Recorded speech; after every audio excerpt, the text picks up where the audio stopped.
So I've just been doing a video on Christmas presents, and I'm surrounded by all sorts of seedlings and seedling trays and propagators and all that sort of thing. So I thought I would do a proper video about starting seeds in winter. So the first thing is, I highly recommend you just start seeds inside. It makes all the difference. You don't have to worry about it being too cold, about being too hot and all of that sort of thing. Now, so we're just talking about winter now. So where to start seeds inside? Well, I recommend that you start seeds somewhere where the temperature is nice and stable.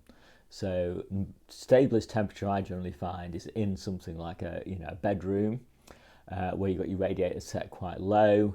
It's almost everything that you want to consider starting at this time of year. So beetroots, lettuce, onions, etc. All of those sorts of things, they start really great at about 18 degrees centigrade. That's about what a bedroom should be, between 15 and 18 degrees, something like that, depending on your cold tolerance. They will start unheated in the dark perfectly well at that temperature. You could put them on a north-facing windowsill, you just put them on the floor, in a corner, wherever you want. So that's how I would germinate, and I would germinate like this. Now this tray actually is a germination test tray, but I will use some of these seedlings and prick them out and grow them on. So you can see here, for example, that the winter gem, they didn't germinate at all, old seeds, but the winter density germinated really well, and the calabrese germinated really well. So that's what I recommend you do.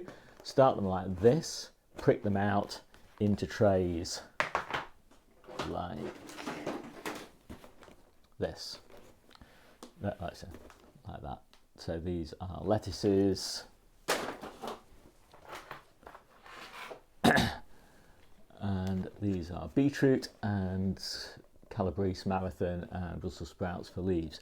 So yeah, all these are pricked out, and all of these are for very early crops. And so obviously they won't be planted out now because I don't have any space, but they will be planted out sort of late January, February time, maybe into March actually for some of them. So let's just talk about anything that's a warm weather crop that you might want to start over winter. So in that case, sorry for the bangs and crashes, you want a propagator. So where would you put a propagator? And what sort of propagator would you buy? Well, there are very sophisticated propagators that some people use that cost hundreds of pounds. I don't use anything like that because, again, I germinate inside. And when you germinate inside, your household thermostat is doing all the work for you. It's keeping the house temperature reasonably stable. What you need to do is take a house that's at 18 to 20, maybe 21 degrees, and turn that into something, actually at night it might be 15, so let's say 15 to 21 degrees. You want to turn that into something that's 25 to 30 degrees, something like that. And so a propagator is ideal for that. You want it, as I said, in an area where the temperature is nice and stable.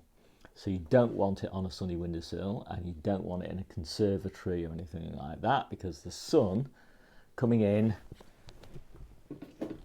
to a little tray like this that's already at 10 degrees above ambient is going to bake whatever's inside there. So it would be too hot, I think, in a conservatory. If that's the only place you've got for them, then put it on a timer. I got a timer switch here, for example, that I really like, but you can use a mechanical one. This is a Wi-Fi one, it's great. And switch it off during the day. So again, but they're still not very stable, but it will be more stable. So at night, when this drops down to, say, maybe even down to 5 or 6 degrees, but I generally try and keep it about 10, then this will add 10 to that, so you get 20, which is fine. So peppers, tomatoes, cucumbers, things like that will be fine at 20 during the night. And then during the day, when this is at, say, 15 to 20 degrees, then this will, inside, because of this lid and the sun, will get between 20 and 30 degrees. So that, again, is perfect for daytime temperatures for peppers and cucumbers, tomatoes, whatever. So what to grow at this time of year in December? Well, I wouldn't grow very much. I would generally recommend, if you really want to start seeds, then you get your old seed packets and you just test the germination of things through December. That means you get the fun of growing, you see whether your old seeds are viable, and if they are, sow them in January, February. If a few of them germinate, or a lot of them germinate, like I've just, this example here, and if you've got grow lights, then consider growing them on for an early crop, provided you've got somewhere under cover to plant them out in January, February time. If you don't have grow lights, prick them out like this before they're, when they're about, so those were the 9th of November. So when those were about 2 weeks old, something like that, take them and put them in an unheated greenhouse or polytunnel or something like that, and they will grow really slowly. So they might get to that stage in about 6 weeks, whereas these are about 3 weeks old. So, but that's fine, because you probably only want to plant them out in February under cover, or in March outside under fleece. So slow growing is not a problem. And if you always want a bit of fun and try things out, now of course if they don't grow and you started them in December, just start some more in January or February, so it's not really an issue. So what about peppers, tomatoes and things like that? Well, I wouldn't go anywhere near tomatoes, but I would try peppers again, just to do a germination trial. And I'm doing a proper video all about the things I'm sowing in December, so I'm not going to try and get drawn too much into it. So let me just review what the key points are here. So if you're starting seeds in winter, I don't really recommend December unless you're doing germination trials and then just having a bit of fun. And then if things work, that's fine. And if they don't, just do it in February really, when it's better. So if you're starting, let's assume now we're starting in January, February, which is more reasonable, germinate in the house, so much better. You don't really need very much space. As you can see here, I got 6 different things growing in there, and you can put 2 of these trays on one propagator, so you've got 12 different things growing. They only take about 10-14 days to germinate, so you've got 24 things that you can germinate in a month on one of these propagators, these cheap as chips propagators. And as you can see, they take up no space. Everybody can fit one of these in a corner in a bedroom or a cool room, where the temperature's nice and stable. I wouldn't put them under a radiator, for example. You don't need that. So that's what I kind of recommend. So start indoors, stable temperature, not too warm, sort of 15 at night, 18, 20 during the day for cold things. So that's all your leeks, your onions, your lettuces, your spinaches, your beetroots, all of those sorts of things. None of those need the heat of a propagator. They just need to be germinated like that, just like these were, and then pricked out into a tray like that. Then you got to decide what you're going to do with them once they've been pricked out. As I say, there's 2 options: a cold greenhouse or polytunnel. That is absolutely fine. They'll just grow really slowly. They're frost hardy, so you won't need to cover them unless you got a really hard frost, and then you could just lay a bit of fleece over them. Or grow lights. Again, I would recommend inside. Why heat? Somewhere outside. So the key thing to remember when germinating in the off season, effectively, so sort of autumn, winter, very early spring, is that it's quite tricky to get the balance between heat and light right. So what with anything after it's germinated, it needs the right balance of heat and light. So if you have too much heat and not enough light, then things will be leggy. They'll try and grow, there won't be enough light for them, so they'll search out for the sun, they'll grow long, leggy. if you've got too much light and not enough heat, then things will get quite a bit of leaf in response to all that light, but they won't grow very much, so they'll be very flat. And so what you want is you want a reasonable amount of heat, so sort of 10 to 15 degrees, which is probably enough. They'll benefit from going up to 20 degrees, but much above 20 degrees it would be very hard to get enough light in most environments. And then grow lights, or grow them cooler, say an unheated polytunnel or unheated greenhouse would be fine. But the light levels, if they're in full sun, effectively, the greenhouse or polytunnel, then the light levels will be very high, much higher than in a conservatory or a sunny windowsill. And so even though they're quite cold, they're getting a good amount of light, and so they'll grow nice and slow but quite healthy. Now, what I mean by slow is that a tray like this, that's about, I don't know how many, this is about 3 weeks old probably. These lettuces would look like this after about 6 weeks. So that would be fine though, because if you started these in, say, January, you're not really going to plant them outside until March, so it's fine to grow them nice and slow. But they do come out very nice and healthy, grown nice and slow like that.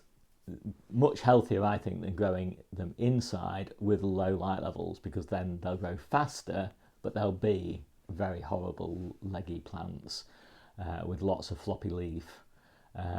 And they will probably recover, maybe, if you plant them outside in March, but they won't look very nice, and they definitely will be a bit more sickly and prone to disease and green fly and things like that. So I would prefer to grow slow in high light levels, or warm and fast in high light levels with grow lights. So if you want to know more about the topics that I've just covered in this video, go to my book, which is linked in the description. It is free for everybody, although donations are welcome, and the details of how to donate are in the description below. So go to the basics section and start off with, say, sowing, and here I cover all of the different things that I just talked about, including the compost that I use, the planning tools I use, where I get my seeds from, all the seed sowing equipment, all the seedling trays, pricking out, all that sort of thing, all those things that you've just seen, links to all of those and where to buy them, etc. And loads more videos. And if we just go back and we'll go to the growing with light section. So again, I kind of go through balancing heat and light, which is kind of the key thing you're trying to achieve. Grow lights really help you kind of vary that light part of the equation, and propagators and growing in the house helps you control the heat element of that equation. Getting them in balance is the key thing to do. There's more videos about that as well that you can read here. And here's a little business case, and basically it works out that the cost of grow lights is about 5% for me of the cost of the value of the harvest. So I think it's a good deal. And of course I'm only really using grow lights for a very small proportion of the things that I grow anyway. Anyway, more about hardening off and growing, special considerations about growing with peppers and things like that. And loads more stuff in the basics section, stuff on bed prep, hardening off, planting, the life cycle of plants, looking after the soil, dealing with pests and weeds and all of those sorts of things. You might have noticed that I've got some yellow sticky pads up in the conservatory. I haven't got any pests at the moment, but those are like a really great way of noticing any early problems with like the odd green fly or something like that, and just getting rid of them straight away. And there's loads more in the book, so if you want more details about being self-sufficient, all year-round growing guides, individual growing guides, loads and loads and loads of stuff. It's all pretty comprehensive and gets better every month. So producing all these videos and writing the book and all of that, it costs quite a bit of money. If you don't want to support me in that, then that's fine. If you don't, that's fine as well. I do have a Buy Me a Coffee site, and I hardly ever mention it, but it does exist, and you can find a link to it in the description. And lots of people seem to get value from it, so if you get value from it and you can afford it, then feel free to join. There are no benefits of joining. Everything I do is free. The only benefit really is that you're just supporting me and giving back, and if you want to do that, then feel free to do it, and it's much appreciated. I do give away a few things only to members of my channel, so that is the only benefit. So things like kale, perennial kale cuttings and oca tubers and things like that. But if you can't afford it, then just drop me an email and I'll send you them for free. So even that is not behind a paywall. Anyway, so you can find the link to that in the description if you want, and if you don't want, just ignore this bit of the video. So hope you like this quick video. My name's Steve. This is the Seaside Kitchen Garden and Allotment channel, and I'll see you soon.